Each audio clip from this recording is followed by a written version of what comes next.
Kelly Brooks wiped the sweat from her forehead as she worked on the communication tower. The morning sun on New Haven was already hot, and she had been fixing the old equipment since dawn. The 19-year-old girl was good with machines. Her father always said she could fix anything with wires and circuits. Almost done, she said to herself, connecting the last wire. The communication system was important for their small colony. Without it, they could not talk to Earth or the other human settlements. Kelly stepped back and smiled. The tower was working perfectly now. She could hear the clear signals coming through the speakers. The other colonists would be happy. Suddenly, the ground shook. Kelly looked up at the sky and saw huge ships coming down through the clouds. They were dark and scary looking, nothing like human ships. Her heart started beating fast. "Oh no," she whispered. The ships landed around the colony. With loud crashes, doors opened and strange creatures came out. They were tall and covered in green scales like reptiles. They had long faces with sharp teeth and cold yellow eyes. Kelly had heard about these beings from the stories other colonists told. They were called Zephyrians. People started screaming and running everywhere. Kelly saw her neighbor Mr. Johnson trying to help his wife run to their house. She saw little Amy Chen crying as her mother picked her up. "Everyone stay calm," shouted Captain Williams, the colony leader.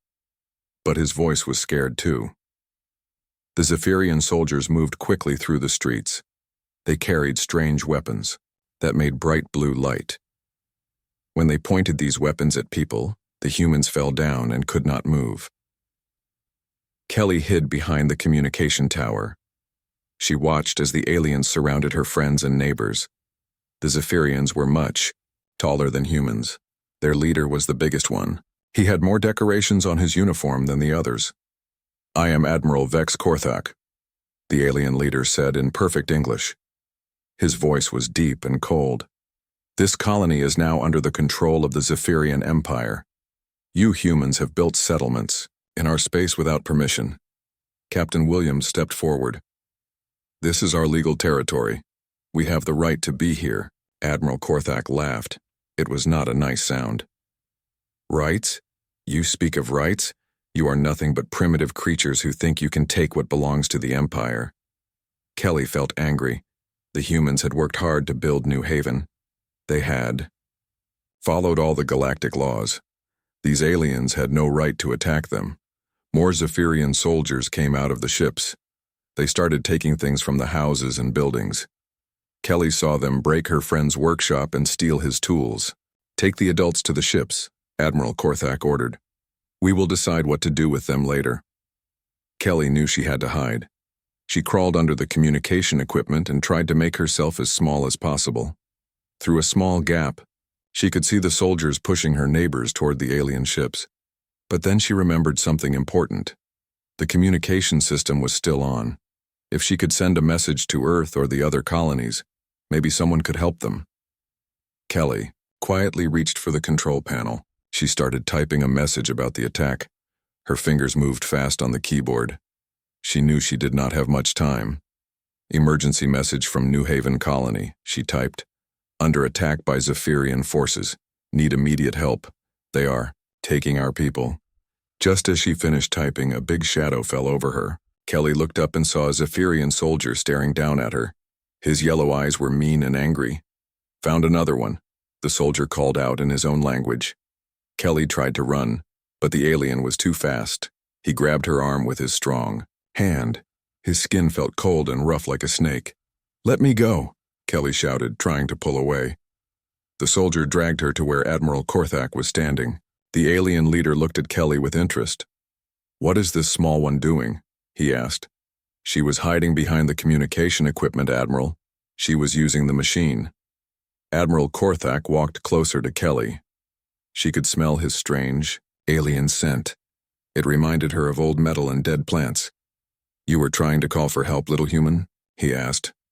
Kelly lifted her chin up high. She was scared, but she did not want to show it. "Yes, I was telling everyone what you did to us." The Admiral laughed again. "Brave little creature. But your message will not matter. No one can help you. Now," he turned to his soldiers. "This one has spirit. She might be useful for our purposes. Kelly did not understand what he meant, but she knew it was not good. Take her to my ship, Admiral Korthak ordered. Keep her separate from the others. I have special plans for this one. 2 soldiers grabbed Kelly by her arms. She tried to fight them, but they were too strong. As they carried her to the alien ship, she looked back at her home. The beautiful colony that her people had built was now full of smoke and broken things. The inside of the Zephyrian ship was dark and cold. The walls were made of black metal with strange symbols on them. Kelly could hear her neighbors crying somewhere in the ship, but she could not see them. The soldiers put her in a small room with no windows. The door closed with a heavy sound. Kelly was alone. She sat on the hard floor and tried not to cry. She thought about her parents back on Earth. She thought about all the people from New Haven who were now prisoners like her. But Kelly was not just sad. She was also angry. These aliens thought humans were weak and stupid. They thought they could take whatever they wanted. Kelly looked around the small room. Even in the dark, she could see some of the ship's equipment. Wires and control panels were built into the walls. Her father had taught her that every machine had weaknesses. Every system could be understood and fixed or broken. Maybe the Zephyrians were wrong about humans. Maybe they would learn that Kelly Brooks was not as helpless as they thought. Kelly had been locked in the small room for 3 days. The Zephyrian ship was traveling through space to their homeworld. She could feel the ship moving, but she had no way to see outside. The aliens gave her food twice a day. It tasted bad, but she ate it anyway to stay strong. The water they gave her was warm and had a strange smell, but Kelly drank it because she needed to survive. During the long hours alone, Kelly studied everything in her prison room. She found small panels in the walls that had wires behind them. The Zephyrians used a different kind of technology than humans, but machines were still machines. Kelly began to understand how their systems worked. On the 4th day, the ship stopped moving. Kelly heard loud noises outside her door. Then the door opened and 2 guards came in. "Time to go, human," one of them said. His voice sounded like rocks grinding together. They put metal chains on Kelly's hands and feet. The chains were heavy and cold. Then they walked her through the ship's long hallways. Kelly saw other prisoners from New Haven being taken in the same direction. Her neighbor, Mrs. Davis, looked scared and tired. Captain Williams had cuts on his face, but his eyes were still angry. "Kelly," called out Amy Chen's mother. "Are you okay?" "I'm fine," Kelly said, trying to sound brave. The guards led them all to a big room with windows. Outside, Kelly could see an enormous planet covered in red and gold colors. There were huge cities with tall buildings that looked like they were made of crystal and metal. "Welcome to Zephyros Prime," said Admiral Korthak as he entered the room. "The center of our great empire." Kelly looked at the planet below. She had never seen anything so big. Earth seemed small compared to this world. "You humans will now learn what happens to those who dare to enter our territory," the Admiral continued. "Some of you will work in our mines. Some will be servants. But one of you will serve a special purpose." Admiral Korthak walked slowly in front of all the prisoners. His yellow eyes looked at each person. When he reached Kelly, he stopped. "This young one will help us send a message to all humans in the galaxy," he said. "She will show your people what happens when they refuse to obey the Empire." Kelly felt cold fear in her stomach. She knew this was not good. The ship landed on the planet with a loud crash. Outside, Kelly could see thousands of Zephyrian citizens waiting. They were all making loud noises and holding signs with words she could not read. The prisoners were taken off the ship and put into large vehicles. Kelly was separated from the others and put in a different vehicle with Admiral Korthak. "Do you know what is going to happen to you, little human?" the Admiral asked. Kelly looked straight at him. "You're going to hurt me to scare other humans." "Smart girl. Tomorrow you will be taken to the great arena. Billions of beings across the galaxy will watch as you pay the price for human arrogance." Kelly's heart was beating fast, but she kept her voice steady. "Killing me won't stop humans from exploring space." Admiral Korthak laughed. "We shall see about that." The vehicle took Kelly to a huge building in the center of the city.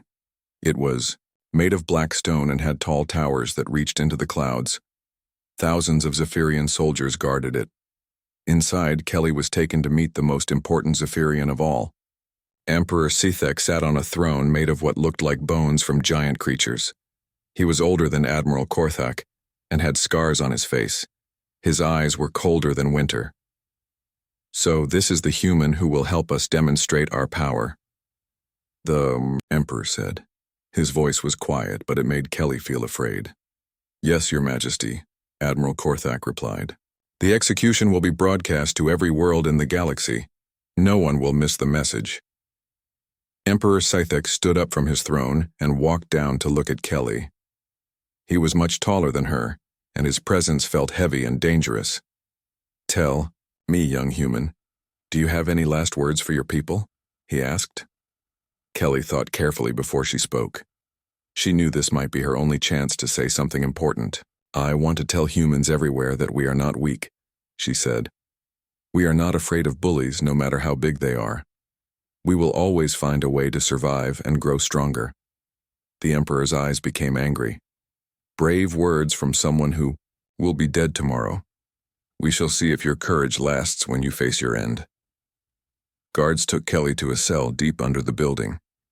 This room was bigger than the one on the ship, but it was still a prison. There was a small bed and a tiny window that showed the city outside. Kelly sat on the bed and looked out the window. She could see huge screens on the tall buildings. The screens were showing pictures of her face and words in the Zephyrian language. She knew they were telling everyone about her execution. That night, Kelly could not sleep. She thought about her parents on Earth. She thought about her friends from New Haven. She wondered if they were still alive. But Kelly also thought about the ship's systems she had studied. During the journey to Zephyros Prime, she had learned a lot about Zephyrian technology. She had found something important hidden in their communication networks. The Zephyrians were proud of their advanced machines, but they had made a mistake. All their systems were connected to each other. If someone knew the right codes, they could send signals through the entire network. Kelly had been working on communication systems her whole life. On New Haven, she had been developing new ways to send messages across space using quantum connections. The ideas were still in her head. While the guards thought she was just a scared prisoner, Kelly had been planning. She had memorized the ship's communication codes. She had figured out how to hide a message inside the broadcast signals. Tomorrow, billions of beings would watch her die. But they would also receive something else. Hidden in the transmission would be information that could change everything. Kelly looked up at the stars through her small window. Somewhere out there were human colonies and the Earth Defense Force. If her plan worked, they would get the intelligence they needed to fight back. "I won't let you win," she whispered to the empty room. "Humans are smarter than you think." Outside her cell, the Zephyrian guards were preparing for the biggest broadcast in their empire's history. They had no idea that their prisoner was planning to turn their moment of triumph into their greatest defeat. The morning of the execution came too soon. Kelly woke up to the sound of guards marching outside her cell. She had barely slept, but her mind was clear and ready. 2 guards opened her door. "Time to go, human," one of them said. They put the heavy chains back on Kelly's hands and feet. As they walked through the prison hallways, Kelly could hear loud noises coming from outside. Thousands of Zephyrians were gathering to watch her die. The guards took her up many stairs until they reached the top of the building. Kelly stepped outside and saw the biggest crowd she had ever imagined. The great arena was huge, with millions of seats filled with alien beings. Not just Zephyrians, but creatures from many different worlds. In the center of the arena was a tall platform. On top of the platform was a strange machine that Kelly knew was designed to kill her. Around the arena were enormous screens that would show her death to the entire galaxy. Admiral Korthak was waiting for her at the bottom of the platform. He looked very pleased with himself. "Ready for your big moment, little human?" he asked, with a cruel smile. Kelly did not answer. She was looking at all the cameras and communication equipment around the arena. Everything was connected to the galaxy-wide broadcast system, just like she had hoped. Emperor Sithek appeared on a special balcony high above the crowd. He raised his hand and the noise died down. Citizens of the Empire and beings across the galaxy, his voice boomed through speakers. Today you will witness what happens to those who challenge our authority. This human represents all who dare to defy us. The crowd cheered loudly. Kelly could see aliens from many worlds in the audience. Some looked excited, but others seemed sad or afraid. She realized that many of these beings were probably prisoners of the Empire too. Guards pushed Kelly up the stairs to the platform. Each step was hard because of the heavy chains. When she reached the top, she could see the entire arena spread out below her. "Do you have any final words?" Admiral Korthak asked. His voice was being broadcast to billions of watchers. Kelly looked straight into the main camera. She knew that somewhere out there humans were watching. Her parents on Earth, the survivors from New Haven, Admiral Jack Morrison and the Earth Defense Force. "My name is Kelly Brooks," she said in a strong, clear voice. "I am 19 years old, and I am from New Haven Colony. The Zephyrians think that killing me will make humans afraid, but they are wrong." The crowd began to boo and shout, but Kelly kept talking. "Humans are not weak. We are not stupid. We learn from everything, even from our enemies. We adapt and we survive, and we never ever give up." Emperor Scythek looked angry. He made a signal to the guards to hurry up with the execution, but Kelly was not finished. As she spoke her final words, she was also doing something else. Her fingers were moving in small patterns against the metal chains. She had learned that the Zephyrians used metal conductors in all their technology. The chains on her hands were connected to the platform systems. Using the techniques she had developed for quantum communication, Kelly was sending coded signals through the metal. The signals were too small for anyone to notice, but they were being carried through the arena's systems and into the broadcast network. "We have built colonies on dozens of worlds," Kelly continued. "We have made friends with peaceful species. We have learned to travel between the stars. And we will keep growing stronger, no matter what you do to us." The hidden signal Kelly was sending contained everything she had learned about Zephyrian technology during her time on their ship. Ship designs, weapon systems, communication codes, and most importantly, the location of their fleet positions throughout the galaxy. But the signal contained something else too. Kelly had discovered that Zephyrian computers had a serious weakness. They all used the same basic programming, and they were all connected to each other. Kelly had created a virus that could spread through their entire network. "You think you are powerful because you have big ships and scary weapons," Kelly said to the camera.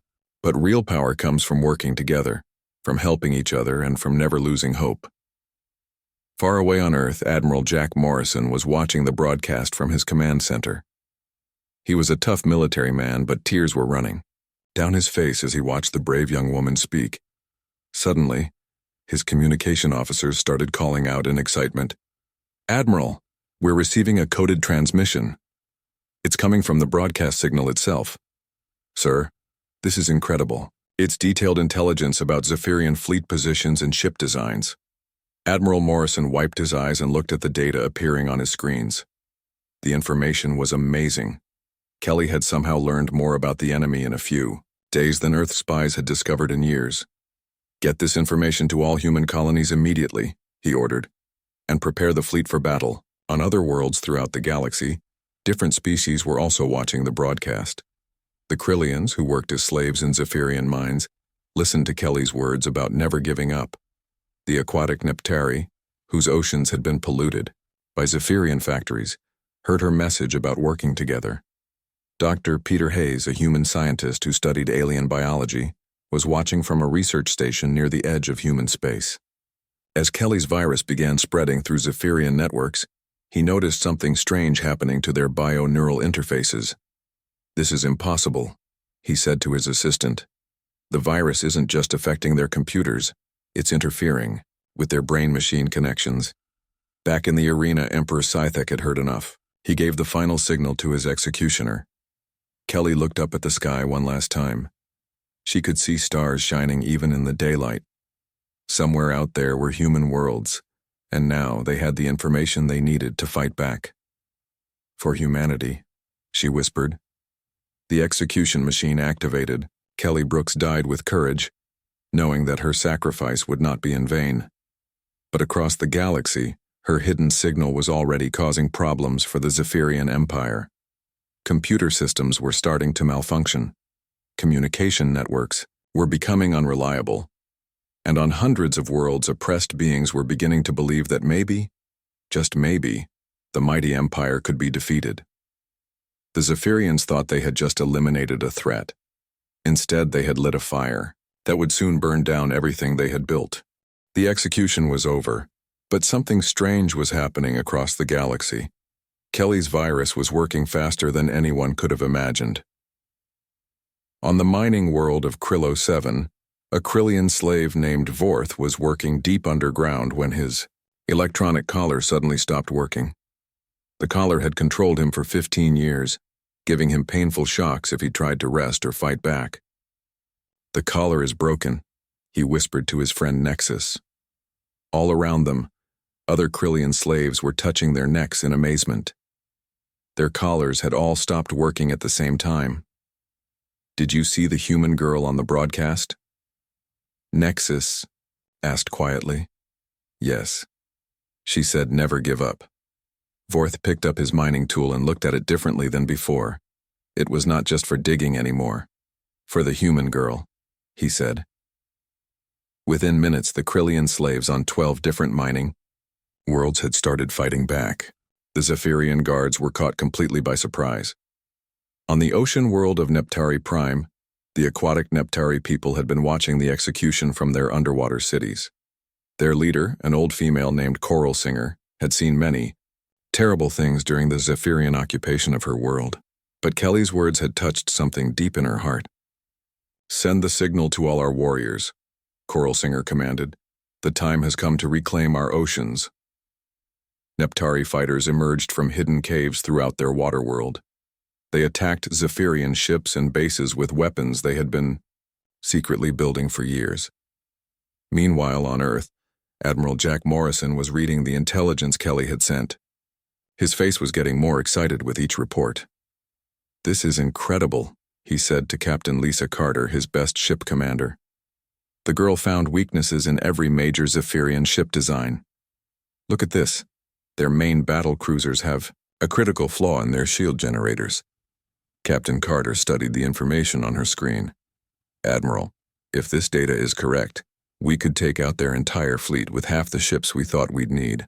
"Get every available ship ready for immediate launch," Admiral Morrison ordered, "and send this intelligence to all human colonies. It's time to hit back." Across human space, captains and crews who had been preparing for a hopeless war suddenly had real hope. Commander Steve Phillips on the battleship Phoenix Wing looked at Kelly's technical data and smiled. "She was just a teenager," he said to his crew. "But she outsmarted their entire empire." But the virus Kelly had planted was doing more than just helping the rebels. On Zephyros Prime, Emperor Scythek was in his command center when the first reports started coming in. "Your Majesty," a nervous officer said, "we're losing communication with the Fourth Fleet." "What do you mean, losing communication?" the Emperor demanded. "Their ships are not responding to our signals, sir. The last message we received was something about computer systems failing." Emperor Scythek felt the first touch of fear. But worse, news was coming. "Sir, the mining colonies are reporting slave revolts on multiple worlds. The Neptari have launched attacks on our naval bases. Communication networks are failing across the Empire." Dr. Peter Hayes, watching from his research station, was amazed by what he was seeing. The virus was not just breaking Zephyrian computers. It was interfering with the bioneural connections that the aliens use to control their advanced technology. "Zephyrians connect their brains directly to their machines," he explained to his assistant. "But the virus is disrupting those connections. They're losing control of their own technology." On the fortress world of Vex Station, the most important Zephyrian military base outside their home system, alarms were ringing everywhere. Commander Steve Phillips and a small human strike force had arrived using Kelly's intelligence about the station's weak points. "Take out the shield generators first," Phillips ordered his team, "just like the girl's data showed us." The human ships were much smaller than the Zephyrian defenders, but they knew exactly where to attack. The station's massive defenses crumbled in minutes. Inside the station, Zephyrian General Thisk Korin watched his command center fall apart around him. He had always believed in the Empire's power, but seeing his advanced systems fail so completely made him think differently. "This is not honorable," he said to his aide. "We rule through fear, not strength." When the humans broke into the command center, General Korin surprised everyone by surrendering immediately. "I will not fight for an empire that executes children," he declared. Back on Zephyros Prime, Emperor Scythek was watching his empire collapse in real time. Reports were coming in faster than anyone could read them. 17 fleet groups have gone silent. Rebellion on 43 worlds. Communication breakdown across the outer territories.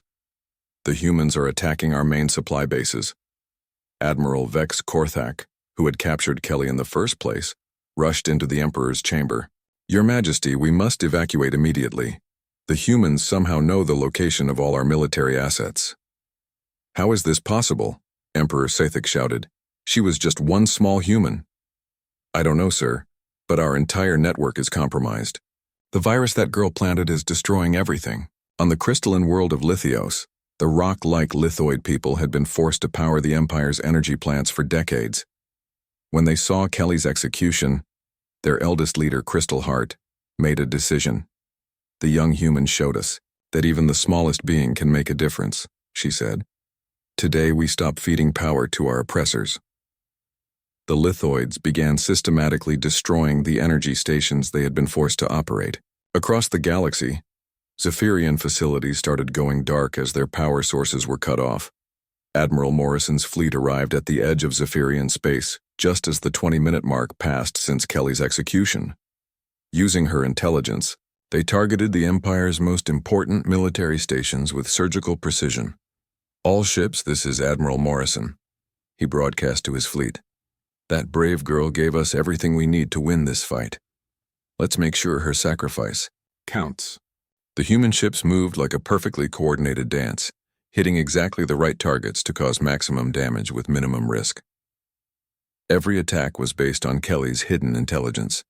Emperor Scythek stood in his crumbling command center, watching 3,000 years of empire disappear in less than half an hour. The young human girl he had ordered killed had somehow planted a seed that was destroying everything his ancestors had built. "How much time has passed since the execution?" he asked weakly. 25 minutes, Your Majesty." The Emperor closed his eyes. In just 25 minutes, rebellions had erupted on hundreds of worlds. His fleets were scattered and powerless, and the fear that held his empire together was completely gone. He thought about the human girl's final words. She had warned them that humans never give up. She had been right. 26 minutes, sir." Emperor Scythek looked around at his panicking officers and failing technology. The greatest empire in galactic history was about to fall because they had underestimated one 19-year-old human girl with a talent for fixing machines. 27 minutes, Your Majesty." At exactly 27 minutes after Kelly Brooks died, the last Zephyrian command ship lost power and went silent. The empire that had ruled the galaxy for 3 millennia was gone. 27 minutes had passed since Kelly Brooks died in the Great Arena. The Zephyrian Empire, which had ruled the galaxy for 3,000 years, was completely gone. Admiral Jack Morrison's fleet arrived at Zephyros Prime to find the capital world in total chaos.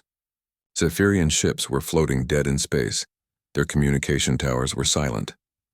The great city below was dark except for fires burning in many places. "Admiral, we're receiving surrender signals from multiple Zephyrian units," reported Captain Lisa Carter from her ship. "Any resistance?" Morrison asked.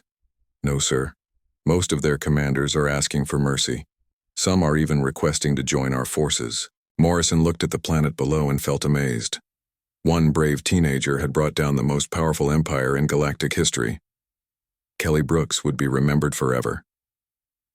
On the surface of Zephyros Prime, Emperor Scythek sat alone in his dark throne room. All his officers had run away or surrendered. His palace guards had abandoned their posts. The empire he had inherited from his father was nothing but memory now. Admiral Vex Korthak, the alien who had captured Kelly in the first place, entered the throne room. His uniform was torn, and his proud attitude was gone. "Your Majesty," he said quietly, "the humans are here. They want to discuss surrender terms." Emperor Scythic laughed bitterly. "Surrender terms? We have nothing left to surrender. That human child destroyed us more completely than any army could have." Outside the palace, former Zephyrian General Thisk Korin was meeting with Commander Steve Phillips and other human officers. Korin had already decided to help the humans rebuild the galaxy. "I fought for the Empire for 40 years, Korin told Phillips. "But when I saw that young girl die with such courage, I realized we were the real monsters. She was braver than any of us." Phillips nodded with respect. "Kelly Brooks saved billions of lives today. Her sacrifice ended a war before it could really begin." Across the galaxy, the effects of Kelly's plan were still spreading. On every world that had been under Zephyrian control, people were celebrating their freedom. The Krillian miners on 12 worlds had taken control of their facilities. Their leader, Vorth, stood in what used to be the Overseer's office and thought about the human girl who had inspired their revolt. "She taught us that even the smallest person can change everything," he told his fellow miners. "We will make sure her name is remembered in our songs forever." On the ocean world of Neptari Prime, Coral Singer swam through waters that were free for the first time in generations. The Zephyrian pollution factories had been shut down. The occupation ships were sinking to the bottom of the sea. "The human child showed us that courage is more powerful than any weapon," she sang to her people. "We will build a monument to her in our deepest temple." The crystalline lithoids had stopped providing power to Zephyrian facilities throughout their region of space. Crystal Heart stood among the broken energy collectors and felt the satisfaction of freedom. Her light was small but bright, the ancient lithoid said. It lit a fire that burned across the stars. Dr. Peter Hayes was still studying the effects of Kelly's virus from his research station. What she had accomplished was beyond anything he had thought possible. The virus didn't just break their computers, he explained to his team. It shattered their confidence. When their technology failed, they realized they weren't as superior as they believed. Admiral Morrison landed on Zephyros Prime with a small diplomatic team. He wanted to meet the Emperor who had ordered Kelly's execution. When he walked into the empty throne room and saw the broken alien sitting alone, he felt both anger and pity. "You killed an innocent girl," Morrison said to Emperor Scythic. "Yes," the Emperor replied. "And in doing so, I destroyed my own empire. She was more intelligent than all my advisors combined, more brave than all my generals. Your species produces remarkable individuals." Morrison thought about Kelly's parents. Back on Earth, they had lost their daughter, but her sacrifice had saved countless lives and freed billions of oppressed beings. "What will happen to us now?"